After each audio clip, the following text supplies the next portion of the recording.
All right, bringing you today's latest. A very large, well-known retail complex in Guildford, Surrey, is now facing foreclosure. So let's get into this.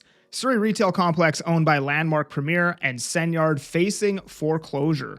The Guildford Place retail complex at blah, blah, blah, 152nd Street. It's like 104 and 152nd, right across from the mall. I'm going to show you which complex it is, right? Now, if you grew up in Surrey or you know Surrey, then you know this complex. Right here on the right, this is the standalone Guildford Tim Hortons that does not have a drive-through, right across from the Guildford Mall. Anytime Fitness is right here. You got Pearl Fever. You can go get some good bubble tea there.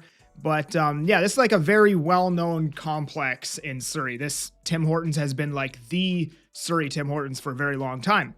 And now it seems to be going into foreclosure. So Vancouver-based real estate developer Landmark Properties is facing foreclosure on a retail property in Surrey. According to filings in the Supreme Court of British Columbia obtained by Stories, the third insolvency proceeding that has been initiated against the company in recent months.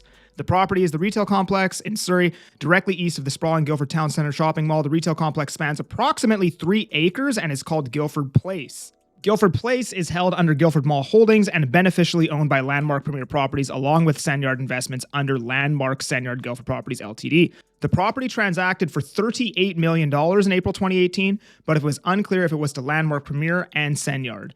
Directly to the north of Guildford Place is an Esso gas station and the 7-Eleven is right there. There's also the Guildford McDonald's is right behind it.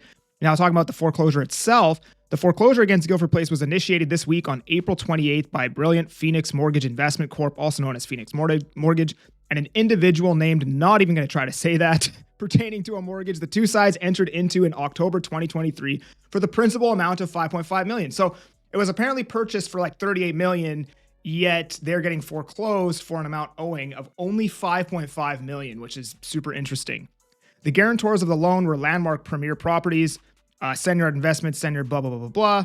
Few details were provided in the foreclosure applications, but the lenders say that the mortgage has matured and the borrowers have defaulted by failing to make periodic payments of the principal and interest. According to the lender, the outstanding amount is only $5.8 million. The amount is relatively small in relation to the BC assessment valuation of $43 million, but began accruing interest at the RBC prime rate plus 25% per annum after April 30.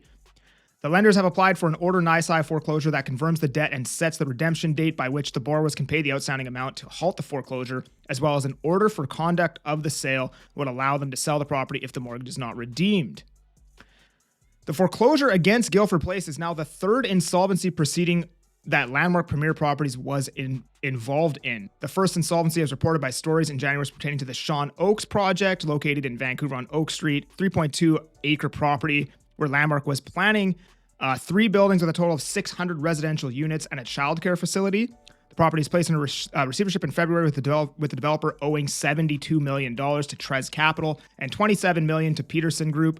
In response to that receivership, Landmark said to Stories that that was an isolated issue and that the insolvency occurred because two partners on the project that together held a 70% stake in the project stopped making shareholder payments, forcing Landmark to carry the financial burden. So first off, I don't necessarily enjoy talking about other people's misfortune. The reality of the situation today is this is going to be all over YouTube. It's going to be all over Twitter. It's going to be everywhere in the next couple days anyways. So it is what it is. How does this happen? How is this property worth $43 million and they only owe 5.7 and they go into foreclosure? Now, please don't sue me. I might be completely wrong about this. I'm just speculating. It could be a taking from Peter to pay Paul situation where like maybe they're taking the rent from this Surrey property to try and not get foreclosed on the other properties that they are being foreclosed on. Would be my guess, right? I have no idea. That's just speculation. That would be my guess, right? I mean, if you're getting foreclosed on in Vancouver first and you still have this one is closer to being taken away from you, you might start taking the money from this one to help pay down some of the debts of this one, would be my guess. But again, could be completely wrong, may not be even close to the case whatsoever. I have no idea. A foreclosure proceeding was initiated against them on April 11th pertaining to 745 West 41st Avenue and another one here. 3 single-family residential parcels across the street from Oak Ridge Park.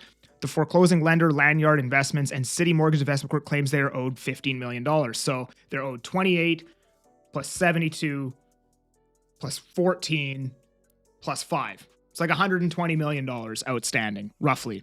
Oh, it says it right here. Approximately $120 million, not including interest that has occurred after the respective applications were filed. Elsewhere, Landmark Premier has been trying to sell 54 West 65th Street with 65th Avenue. This one on Lord Street in Vancouver, where it has received approval for 2 6-story buildings with a total of 146 rental units. So, I think that's pretty sad to see. People are like, what's going to happen to the tenants in this complex? I don't know, right? I know with a residential foreclosure, the tenants have to vacate. So like the foreclosure law, to the best of my knowledge, precedes the BC tenant laws, right? So like regardless if you have a tenancy agreement, blah, blah, blah, I don't even think they need to give you like 3 months notice. If it's a foreclosure, they remove the tenant. When it comes to commercial, I doubt it would be the same thing because these are like fully operating businesses. If these people just had to like up and leave their businesses, this could completely destroy lives, also hurt the local economy. So I doubt that anything is going to happen to these guys. I think like maybe just the new buyer would just, inherit the existing tenancy agreements. But again, I'm not an expert on this whatsoever, and I could be completely wrong. That's my best guess. But yeah, this has been happening. This is starting to happen more. There was another one in Vancouver. There was another one in Toronto the other day. And if you're a developer trying to sell pre-sales right now, it is very difficult to hit your sales, right? So, what I think is going to happen to a lot of developments here, Ontario, across Canada, is they're not going to hit their pre-sales, but they're still going to be carrying the holding costs. They're going to have staff to pay, all these things. And that's how you end up in the situation where you can no longer afford to pay the holding costs anymore. And you get, you now enter receivership, right? But in some more positive news, and I've talked about it before, I'm starting to hear it a lot more from other realtors. The market is definitely picking up. It has gotten a lot busier since the election has now come and passed. On a further note, I saw this article today. Let me see if I can find it. Maybe I'll pull it up on the screen, but let me just find it. It says, TSX sits flat after Trump's fresh tariff threats. So what does that mean? It means from a sentiment standpoint, people don't care about the tariffs anymore. So we had new negative news about tariffs and the TSX traded flat.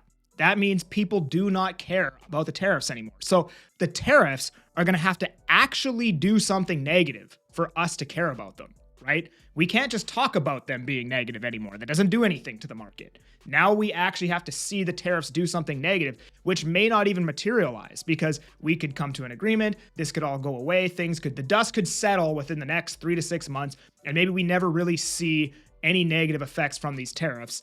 And, according to the markets, we don't care about talking about tariffs anymore. That doesn't do anything at this point. So the market is getting a bit better from a sentiment standpoint. Every realtor I've talked to said it's picking up, showings on their listings, buyers are coming back. Now, again, we are in basically the peak. We are in the belly of the spring market. So a lot of it could be to do with that. But the timing is interesting that the second the election's over, every realtor I talk to says the market is picking up. There's your update for today. Hope you enjoyed it. If you did, make sure you like, subscribe. If you want to chat with me about buying or selling in the Fraser Valley, there's a link down in my description. Otherwise, I just appreciate you for being here. I'm that Agent Kelly. I'm making moves to move you. Peace.